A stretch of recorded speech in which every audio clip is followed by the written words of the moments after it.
as high achievers, we sometimes wear overworking like a badge of honor. For sure. And then another thing is who you're around and what you're allowing in your space.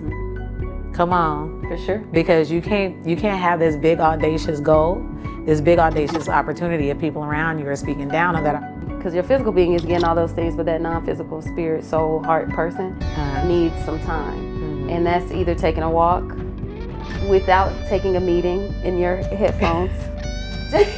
Ouch. And what I've noticed is that in my ability to compliment myself, I can compliment other people. I can celebrate other people, right? And so that's me practicing my confidence is through my self-talk, because I'm controlling what I allow in my space. And I'm also driving out those negative beliefs or those negative thoughts. Because the truth is, Marke is here. Marke Freeman.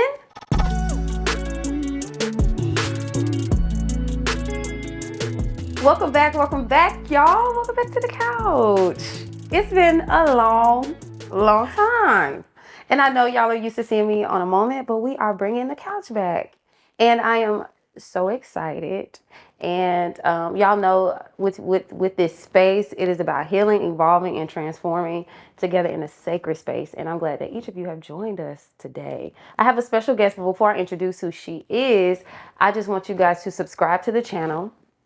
And I want you guys to get ready for a whole new season of The Couch, where I am bringing women and men who are doing wonderful things in the earth, who are called and they are walking in their purpose and they're shining light everywhere. And the person I have today is doing just that. But I need y'all to subscribe.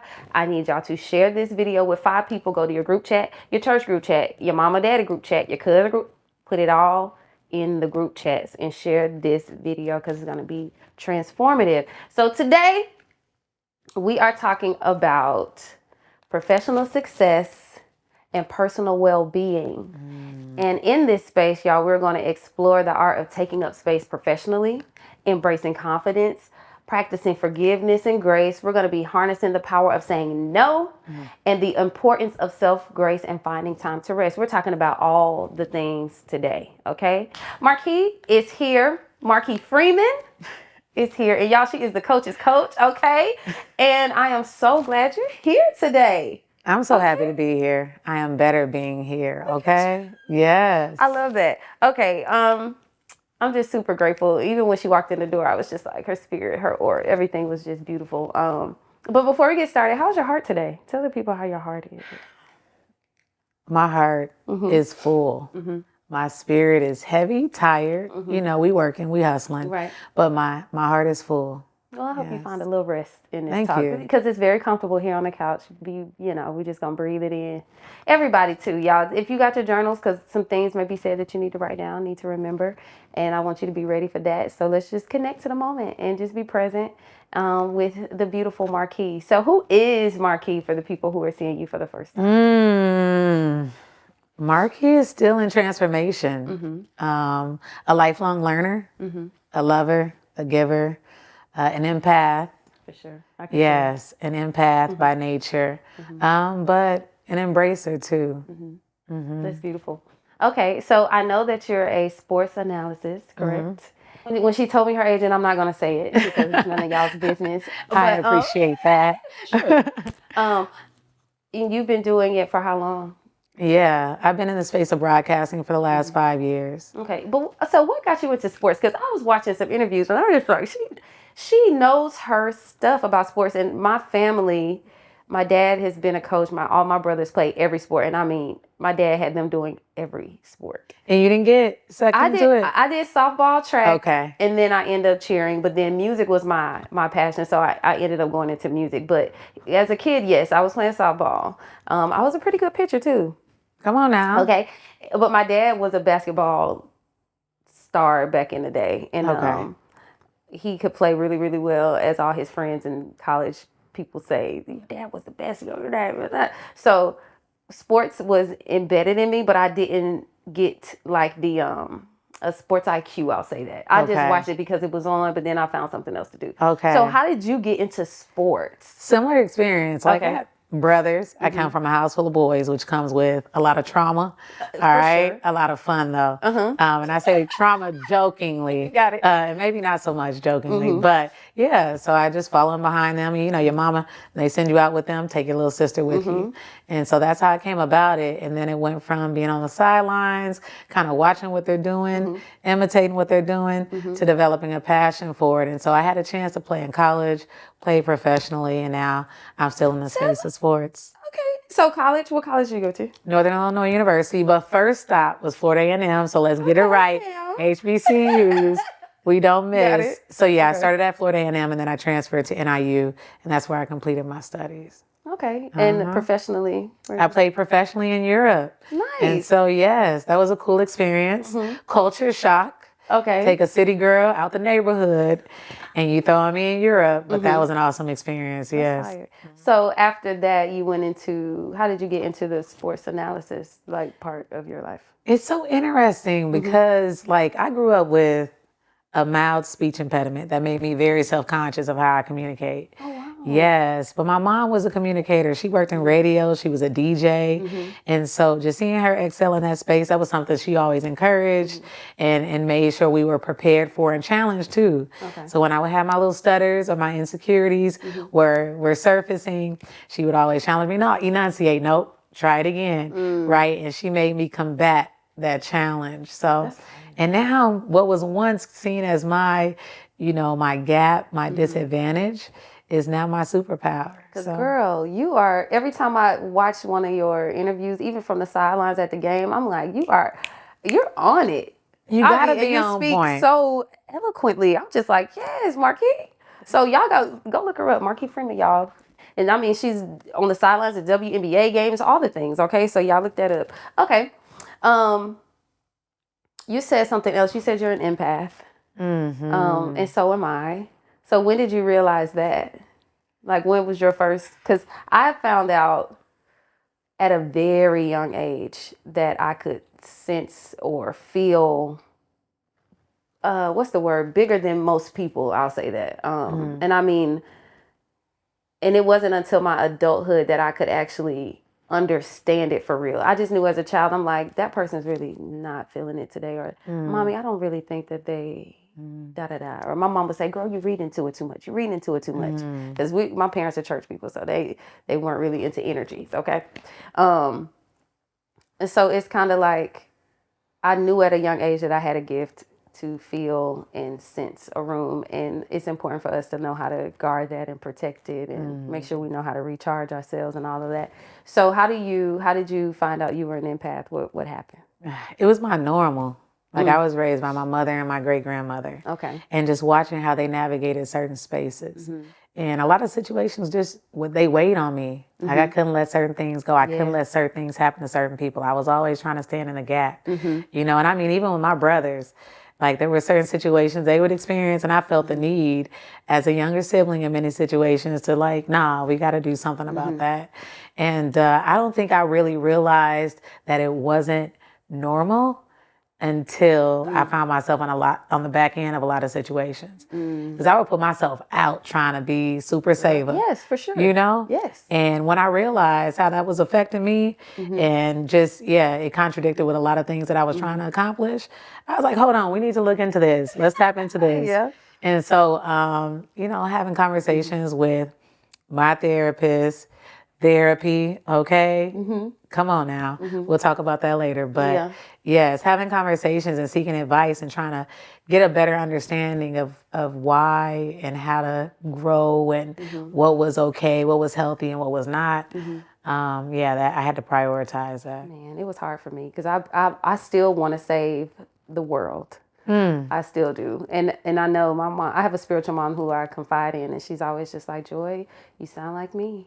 Because I want to give people the love that I know they haven't experienced. Yes. I want to be all the things. And I can remember even in elementary school, them picking on the nerd on the bus. And who now is like a what you call it, people that do the weightlifting, the bodybuilder. Now he's a bodybuilder, okay. right? And I mean, I used to fight for him on the bus, and my mom used to be like, that is not your battle to fight, child. I'm like, but they're picking on him. So that's dope that you're an empath. I think that's a wonderful gift when harnessed and protected. Oh, definitely. For sure. So in a world where we manage a whole lot of responsibilities and often find ourselves as the first or the only in many spaces. How do you stand tall and navigate the challenges that come, your way? And how have you done that in your own life? Oh, child. Oh, because I feel like I'm the first and the only in every space that I'm in. And so I think early on, I felt like I had to fight all my life. I had to fight. I feel like I always had to fight because I'm in spaces that are dominated by males, For sure. middle-aged, white males. So I'm the youngest. I'm the only woman and one of the few people of color. And so feeling like, no, I had to advocate. I have to advocate. And it became this fight and it did not feel good. And I did not want to be stapled or called the angry Black woman. And so I had to figure out how to navigate that space in the best way and realize that being the first or one of the only, that was not a badge of honor. Like what's more powerful is creating space for other women, other men to enter the space that I'm in. And so, yeah, it was hard and it still is. I don't consider myself young anymore. You are. I receive that. Yeah, I for receive it. But yeah, a constant fight, but embracing it. But I think in that space, what's really important is knowing that you belong. Yeah. I had to fight to believe that I truly belonged, especially when I experienced unfairness. And then always being told, be humble. That's something we hear. All the time. I can't listen. And when you go to Webster and you look at what the word humble means, it means to think less of yourself. Right. Really low, and we're not doing that. What are we doing? And that contradicts with confidence, Yes, right? It does. It with God, And period. so if I'm the only one here and I'm fighting to create space for other people, how can I be humble? Yeah. And so that's when I discovered the word audacity and having the audacity to stand in my truth, having the audacity to be authentic because it's hard to be authentic in those spaces, right? And so audacity is now my word. So we're not going to be humble. We're going to be audacious. Come on, audacious. Yes. Yes. Yes. Okay. I love that. I'm just taking it in. Taking it in for myself for sure. Balancing a thriving career with self-care is no easy feat. A lot of us do and go all day and forget about ourselves. How do you prioritize your well-being while excelling in your professional endeavors? How do you do that? I need to talk to you about that because I can't say I mastered it. In different seasons of my life, I understand in different seasons of the year, some are going to be heavier than others, right? And so I understand and I recognize that. But as high achievers, we sometimes wear overworking like a badge of honor. For sure. And so I've discovered that it's not balance I'm seeking because balance means to give equal, right? And not everything deserves equal. Not everything deserves the fair share or portion of us. So I'm seeking harmony where everything gets what it's supposed to get, right? Career gets this much, family gets this much. But I would love to hear your take on that as well. For sure. I think I like that harmony word. I like that. I still consider it balanced though. Almost like a balanced beam. Even though this side is a little heavier, it's still some things that are happening to where it's balancing out, meaning you're aligned. Okay. And I believe working and excelling in your profession definitely requires some time away. Yeah. Where you disconnect and unplug from the studying, the watching film. You know how y'all do. And just diving into one thing when your non-physical being, because your physical being is getting all those things, but that non-physical spirit, soul, heart person needs some time. And that's either taking a walk without taking a meeting in your headphones. Ouch. Not responding to an email while you're walking, just literally listening to birds. And listening to what they're saying, looking at the clouds, laying back, looking up, and just watching them go by without saying, oh, this is a waste of time. It's not. To be still is recharging your battery to go back and do something. And then you learn that when you're not tired, you work more effectively. And I noticed that you do. You do a lot. And you were just at a conference here in Atlanta. And I think after every big thing you should take at least a day.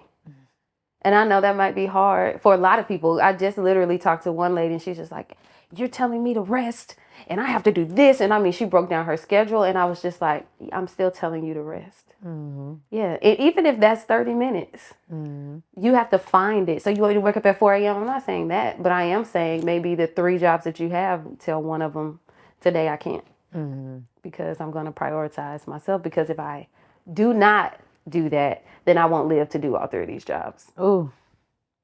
Because you're here to live a beautiful, beautiful life. And I know this is why we're doing a retreat with corporate women and entrepreneur women and creative women like myself, because I feel like work just lessens this other side of us that is very creative, very just bright.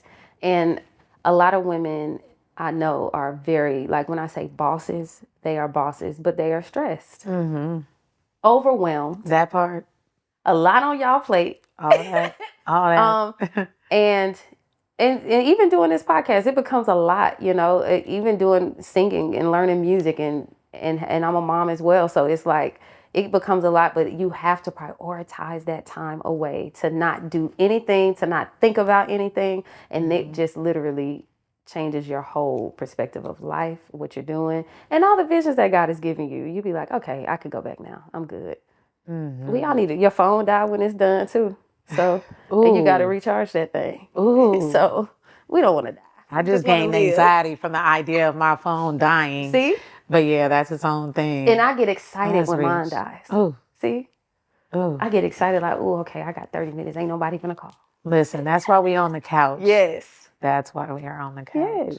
So yes, balancing that self-care and making sure it is your priority, women, men, you have to do it. You have to. And that's journaling, writing, painting. I do a lot of meditative painting. Get you a sound bath, relax, close those eyes and just drift away. No, I can't. Yes, you can. I will not today. No, I just mean like the no, the power got it. of no, right? Like, I can't. Yeah. This is not in my best interest. I need to recharge. And I think that's the greatest lesson I've learned here recently is like the power of no. And being an empath. Ooh, it's hard. That can be late struggle. Oh, okay. Sure. And so, yeah, the power of no is really, really big in those spaces. And not all work is great work. Not every opportunity is a great opportunity. That's for sure. Yeah. So the power of no. We're going to get back to that no thing, y'all. So just stay tuned. So confidence is the cornerstone of success. But where does true confidence originate from? And how do you maintain it during moments of doubt and insecurity? Whew, that's a heavy question. Heavy. I like heavy. Confidence, like knowing where it's rooted, I think is extremely important. The foundation is very important. Because when it's simplified, confidence is simply how you see yourself. And I think that affects how you see the world and how you treat yourself through how you see yourself impacts how you allow other people to treat you and what you think you're deserving of and all of those beautiful things. And so knowing where it's rooted, I think is extremely important. Yes. But also making a habit of like practicing confidence. Because we all have moments where we're not so confident, especially in those big rooms where we experience imposter syndrome, when we're not sure if we're supposed to be there, where we're the first and the only.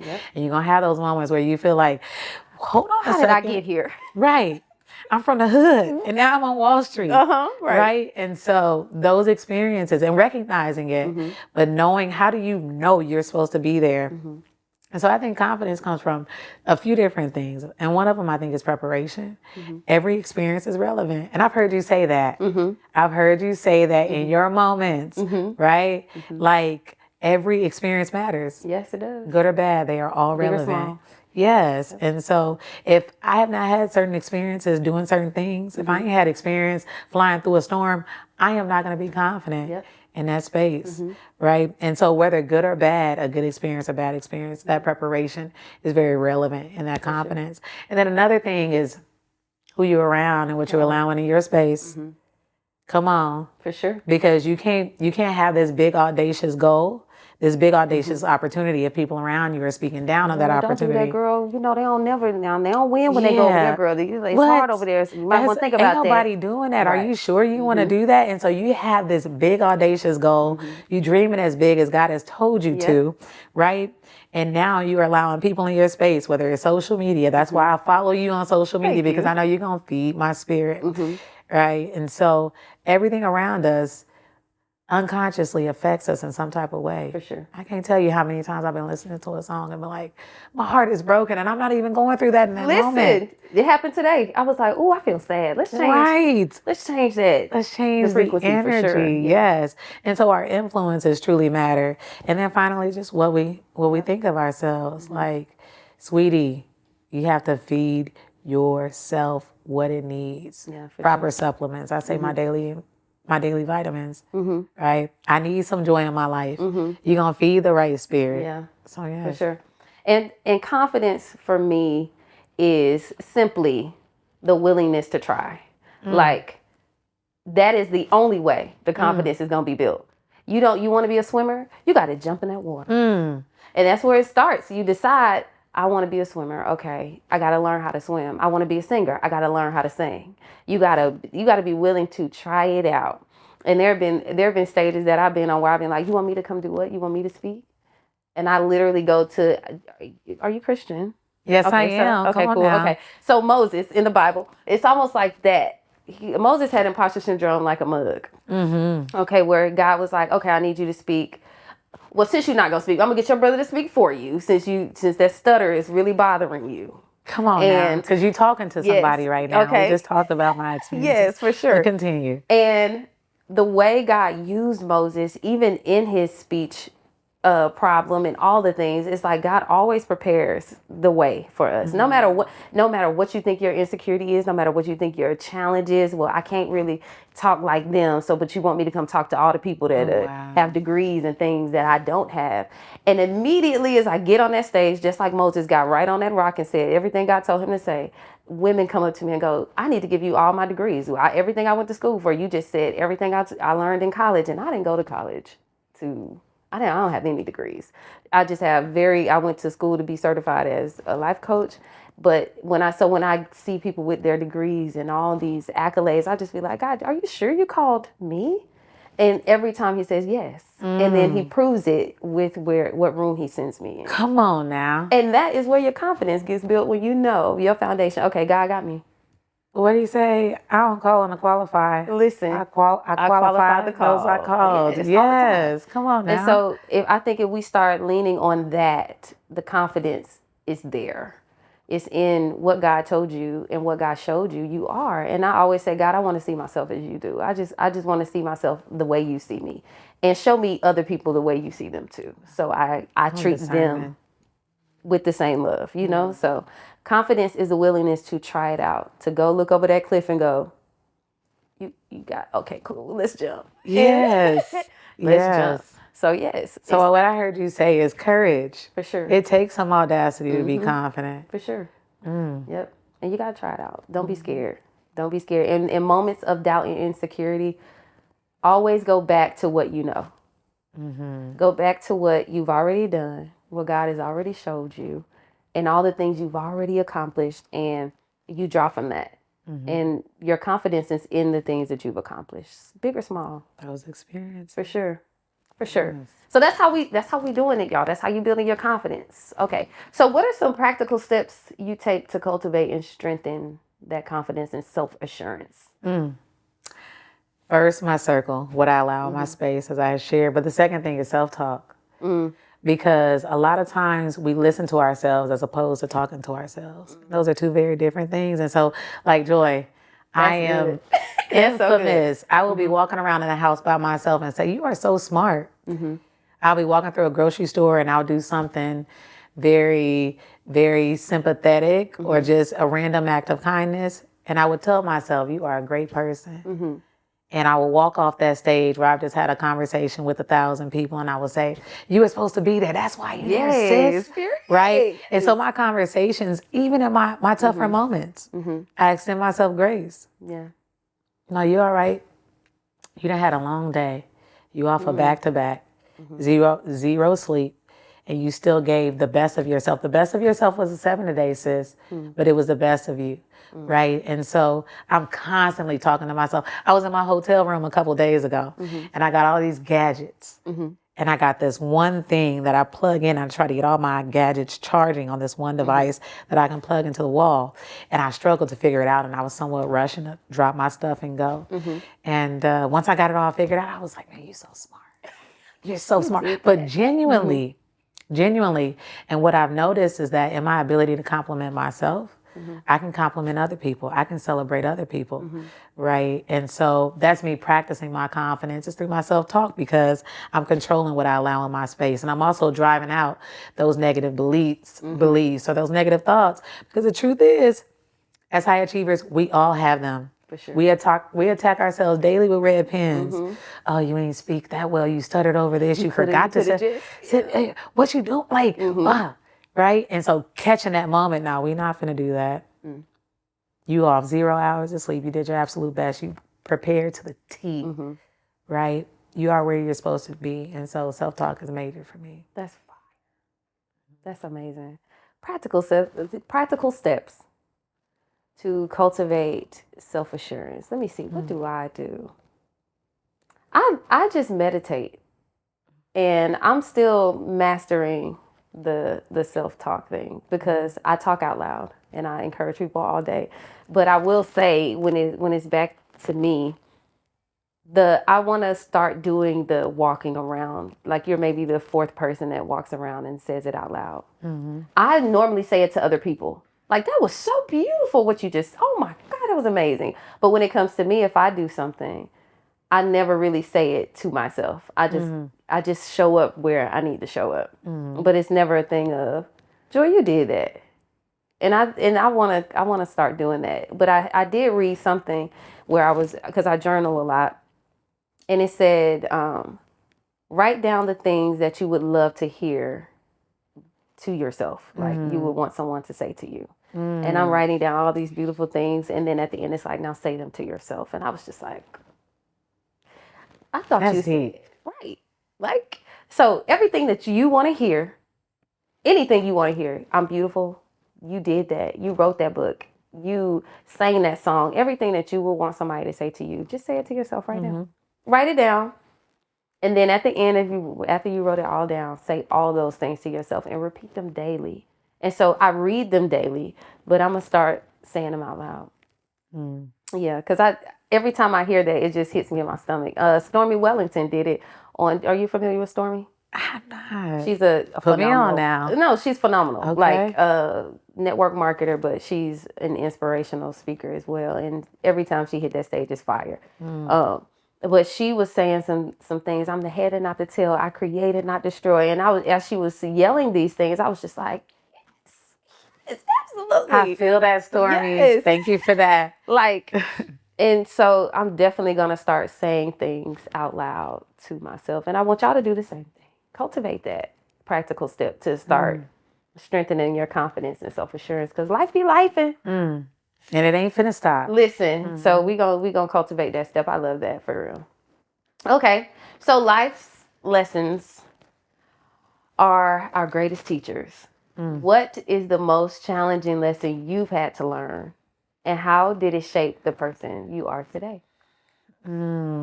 It's so many, Joy. I know. It's so many. Give us a few. A few?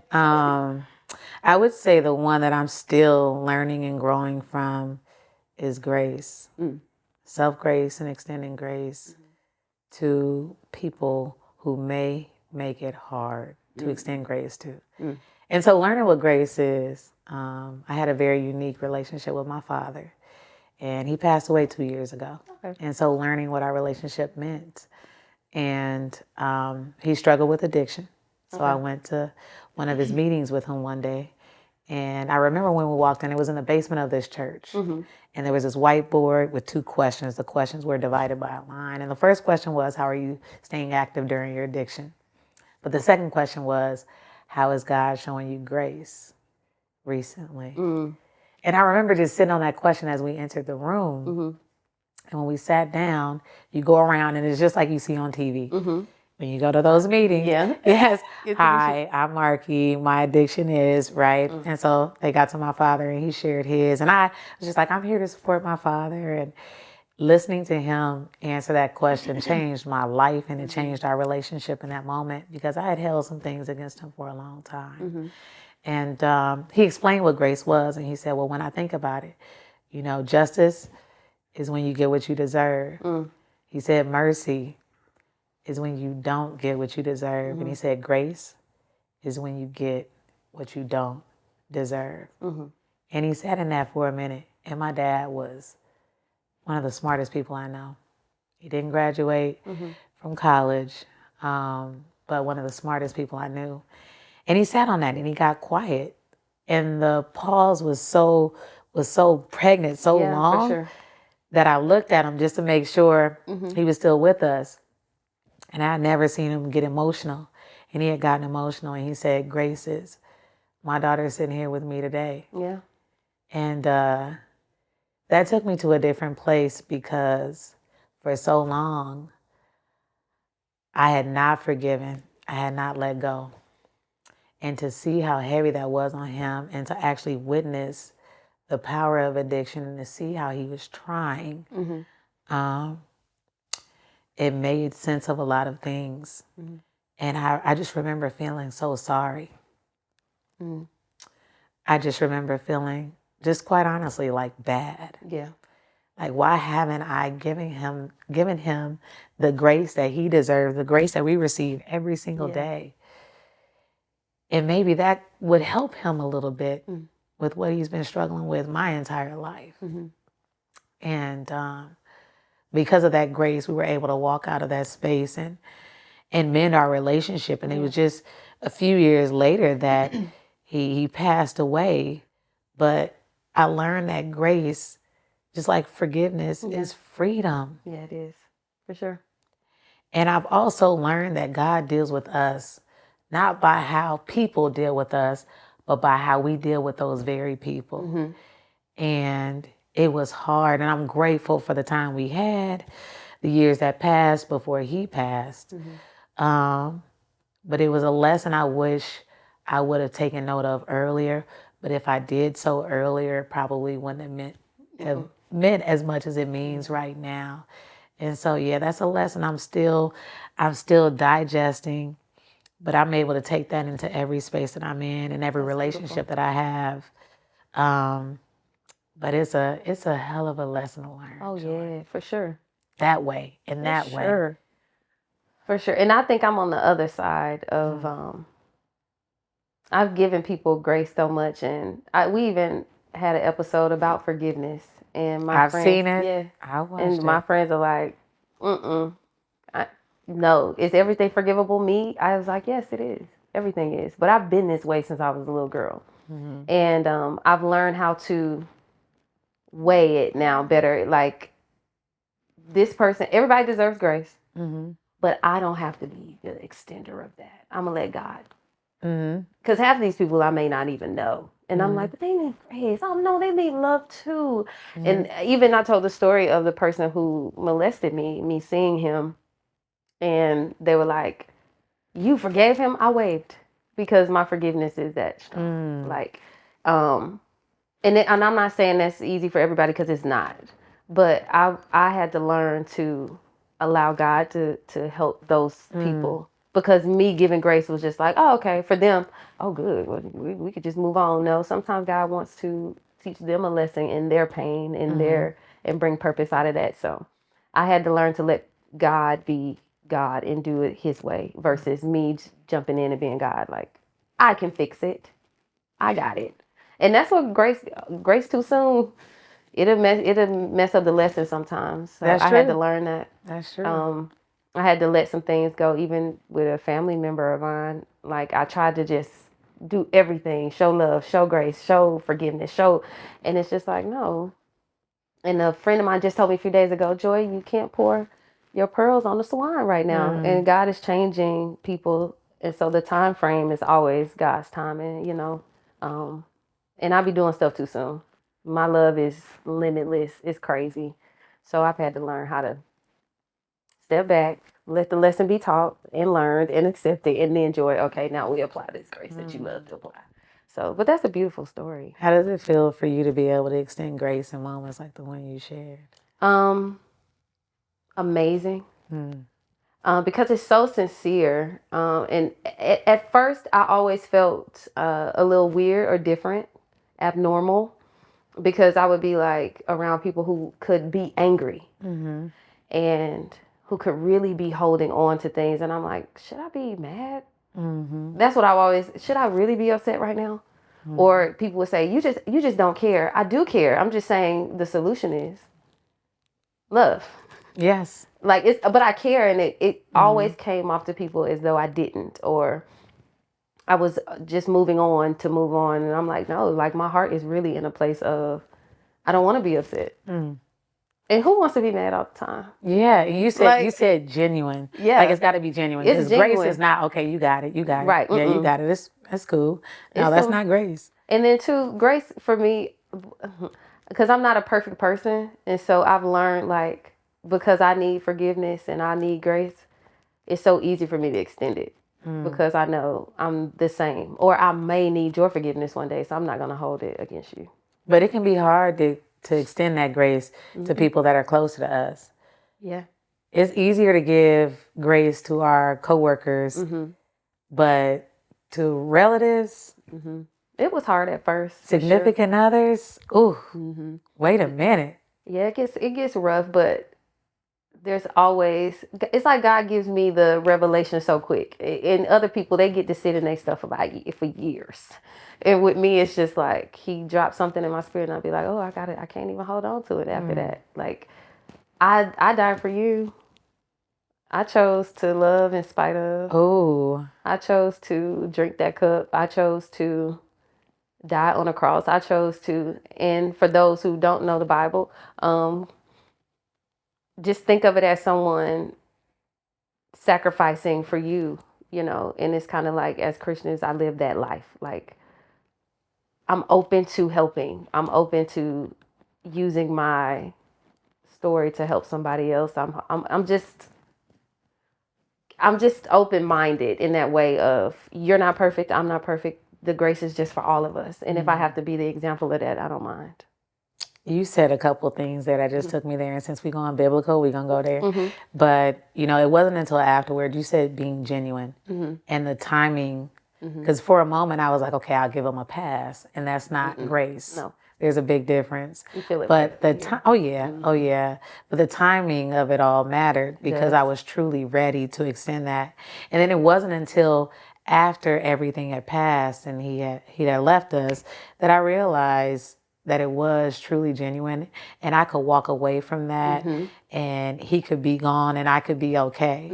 And then on top of that, going back to the commandments, that's the only one that comes with a promise. Yeah. Children obey, children honor your parents so that your days may be longer. Yeah. And so I didn't realize that until afterwards, because if I had been operating in that sense in the moment, it probably wouldn't have been for the right reasons, not so genuine. Yeah. Yeah. And it matters. Oh, and that one too with my parents, my parents made us recite all the Bible verses. And that was the one. And I think they stuck that one in our heads. Honor your parents. Honor your mother and father in the Lord, so your days will be long. And if we did something, you cutting your days. And I used to be like, ooh, wee. It's slight trauma, but I understand, as an adult, I started to understand, okay, you don't have to like what they do, but learn how to honor in spite of. And once I got, maybe in high school, I learned a lot about my mom to make me love her no matter what. I don't care what she do. I'm being honest. She can call me and say some crazy things, or she can call me and say something. I don't care what Deborah Renee do. God has placed the love and honor in my heart for her, where it's like, that's it. That's all I got. Come on, Racing. Shout out to you. Listen. Because what would we be without our moms? Right. That's all I had. Yes. And when I was pregnant, I believe that's when I started to look at her differently, because now I'm a mom and I'm like, how did you do this? Like, what in the world? It makes so sense. She became superwoman. All her stresses that she might have took out on us as children, the whoopings, everything that I thought was like, you hurt us. I forgave her instantly for all of it. That makes sense. And I think if we start looking at our parents, because a lot of us struggle with our parent relationships, looking at it where we're in a state now where we have so much in front of us, so much knowledge that we could just tap into instantly. They did not. Their books were borrowed in school, because my dad is like 70, my mom is in her 60s. So it's like their stuff wasn't as advanced as we are. So they didn't have the tools, the therapy, the people talking about self-care. My mom didn't. They didn't have it. So I can't expect a certain thing from her that she didn't acquire. So it's for us to lend that love to them. They to did show the best them, they like, had. yeah, They did the that's best all they they could could do. with all they had. And so those things at a young age just helped me be this person. Like, it was challenging, but it shaped me to be a lover, a light, a vessel, everything to people that I don't even know. So it's fire. I'm grateful for your dad's relationship. How was your relationship with your mom? Amazing. Okay. You talked about your mother. Listen, Racine is she. Racine? She is her. Okay. Okay. But just the epitome of the woman that I strive to be every day. And when I talk about my relationship with my father, it was very, very much because of my mom that I was able to mend that relationship. My mom never told me a thing about my dad. She never told me a thing about my dad's addiction. And I would have questions, and she would always protect him. And call your dad. Make sure you call your dad. You know, today's his birthday. Have you talked to your dad? When's the last time you talked to your dad? Don't talk to your dad about that, and don't you let nobody else talk bad about him. And even when I would have my moments where I was like, I want to go with my dad, and she was just like, and I couldn't have gone with my dad if I wanted to. You know, there was times he was put away and we couldn't get to him. And she just really protected that relationship. And there was a time where as adults, we put two and two together and said, hold on, you know? And so even to the day he passed, your dad called looking for y'all checked in with your dad and telling my brother, hey, you need to go figure that out. You need to work that out. And she never, and I've learned a lot more since he's been gone, but I'm in a state of healed. And so I'm ready to receive a lot of the things she's ready to share with me. But like, she a cold piece of work, okay? I can already tell. She cold.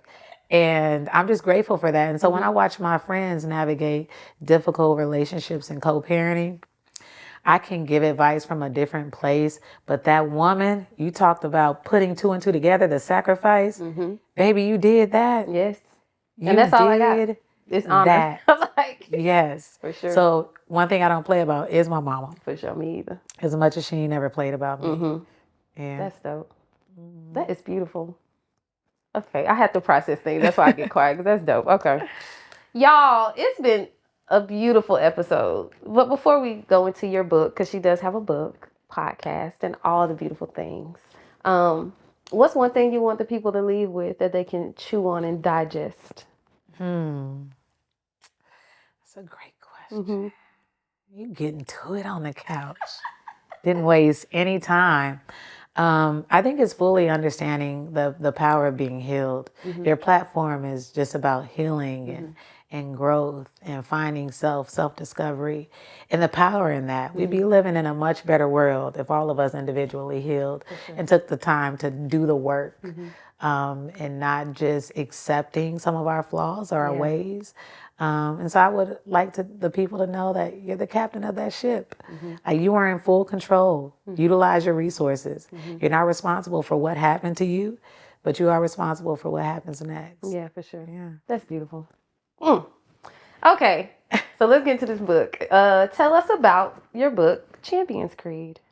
And give them a little bit so they can go buy it. Yes. Give them a little bit. I Don't need tell y'all them to do everything. that.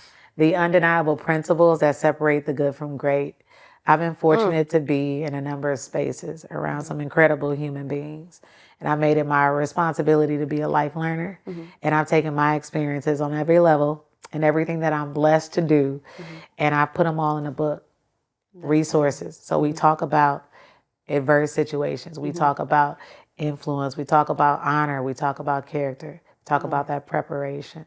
And so it's the best thing that I've ever done. And that book has taken me all over the world.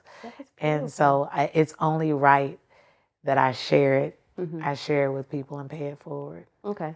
So if you are interested in getting that book, all of her, what we call them, links, all of her links will be in the description below. So y'all go tap on all of them.